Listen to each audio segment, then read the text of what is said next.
Kalau yang tadi itu kan cuma bagaimana anggaran fleksibel itu ada dua varian, varian anggaran fleksibel, varian volume penjualan, kalau di total namanya total varian.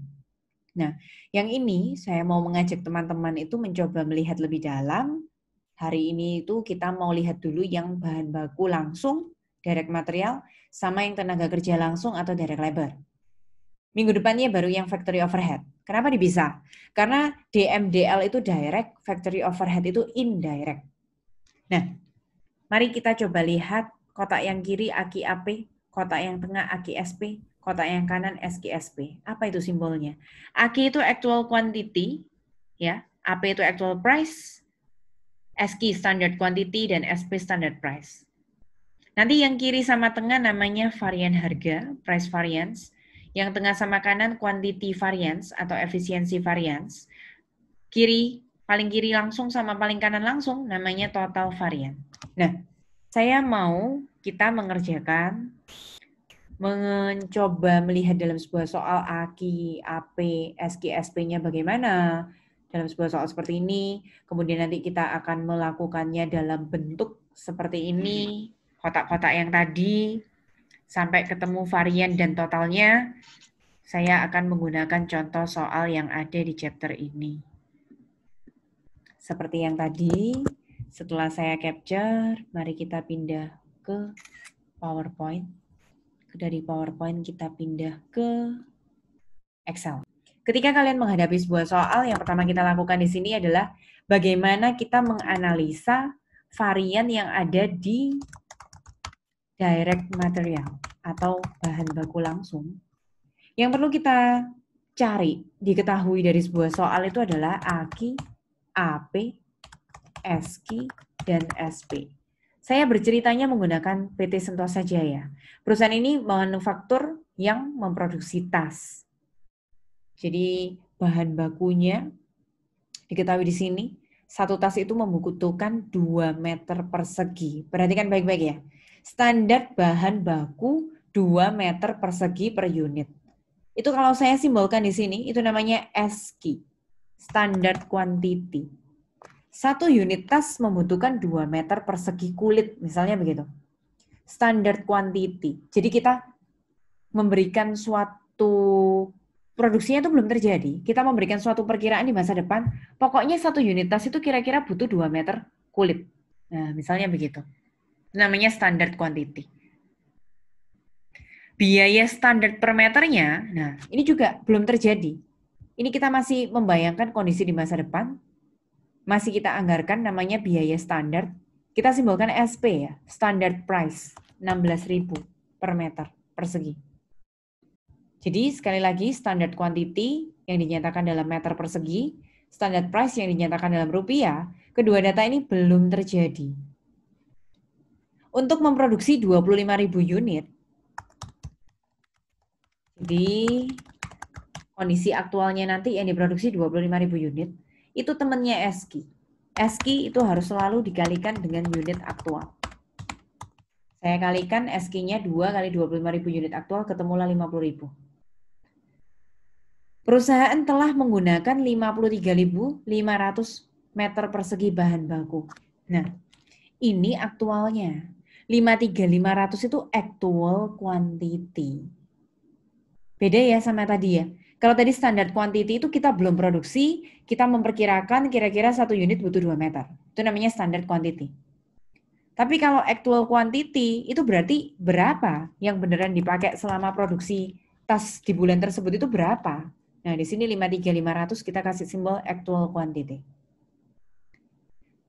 Terus teman-teman bisa mendapatkan AP yang kita simbolkan terakhir actual price.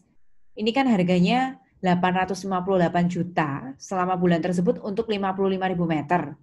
Nah, kita harus konsisten. SP itu tadi harga per meter. Sama, AP actual price juga harga per meter. Caranya 858 juta kita bagi dengan 55.000. Nah, per meternya berarti 15.600. AP dan SP diperhatikan ya, harus dalam satuan per unit per meter. Kalau kilogram tepung ya per kilo. Kalau ngomongin satuan cairan ya per liter. Nah, misalnya begitu. Terus yang perlu saya tambahkan lagi, untuk khusus direct material, kalian harus memisahkan antara actual quantity yang dibeli dengan actual quantity yang dipakai. Yang tadi, 53500 itu adalah kulit yang digunakan, saya kasih simbol aki pakai.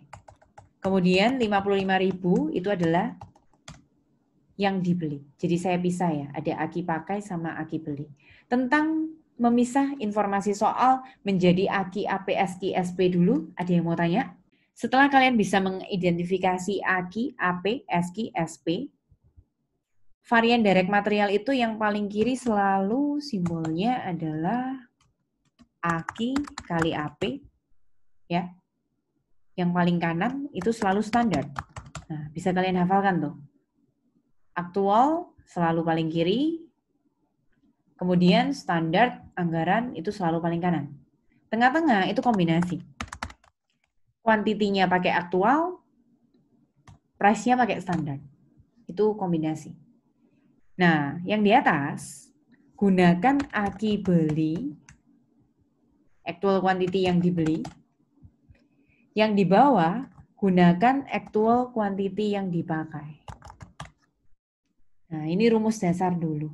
Nanti kotak yang kiri sama tengah, namanya varian harga, atau kalau dalam bahasa Inggris, saya suka pakai bahasa Inggris price variance. Kalau yang di sini namanya varian kuantitas. Kalau dalam bahasa Inggris namanya quantity variance. Mari kita praktekkan. Aki beli, ya, ambil dari sana, 55.000 kali AP, 15.600. Aki beli lagi, ulang lagi, 55 kali SP, 16.000. Aki pakai, hati-hati, yang 53.500 kali SP, 16.000. SK itu hasil perkalian ya, antara 2 sama 25.000. Jadi SK itu saya mau tulis langsung hasil perkaliannya, saya kelihatkan begini, kemudian kali SP, 16. Biar kalian selalu ingat ya, SK itu selalu hasil perkalian. Kemudian, teman-teman kalau sudah berhasil ngisi kotaknya semua lengkap, kalikan aja masing-masing kotaknya. Seperti ini.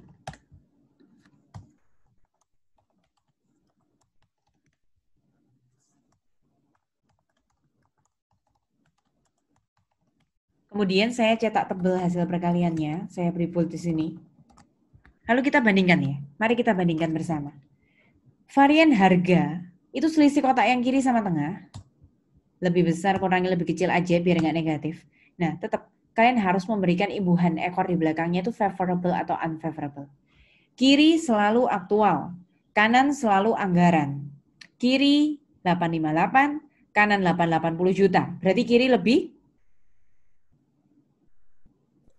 Berarti kiri lebih? Kecil. Konteksnya direct material itu apa? Kalau bicara DM, DL, FOH, ingat itu biaya produksi. Apa ya? Kalau biayanya lebih kecil berarti apa ya akhirannya? Favorable. Menguntungkan. Bagus. Kemudian kita lanjutkan satu kali lagi untuk yang varian kuantitas. Kotak yang tengah sama kotak yang kanan. Selisihnya ya 56 juta. Kiri aktual, kanan anggaran. Kiri lebih besar. Konteksnya biaya. Kalau konteksnya biaya, kiri lebih besar, aktual lebih besar, itu boros. Berarti rugi, unfavorable. Nah, teman-teman, kalau ingin terakhir ya, mendapatkan total variance, itu ada dua cara. Tadi kan sudah ketemu 22 juta favorable sama 56 juta unfavorable, boleh ditambah? Boleh. Tapi ingat, tadi saya ngajarin apa? Kalau nggak sama, satunya favorable sama unfavorable, jangan ditambah tapi kurang.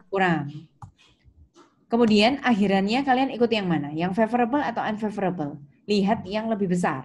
22 apa 56? 56. 56, sehingga akhirannya adalah unfavorable. Itu cara pertama. Cara kedua, bandingkan kotak paling kiri dengan paling kanan langsung. Sorry, saya nggak bisa pakai cara itu teman-teman. Karena untuk direct material, aki beli sama aki pakainya berbeda. Jadi, kasih catatan ya. Untuk direct material, total variannya harus melalui 2 kali perhitungan. Harus cari varian harga tambah varian kuantitas. Nanti saya tunjukkan kalau yang bisa pakai 2 cara. Selesai, ini adalah varian direct material.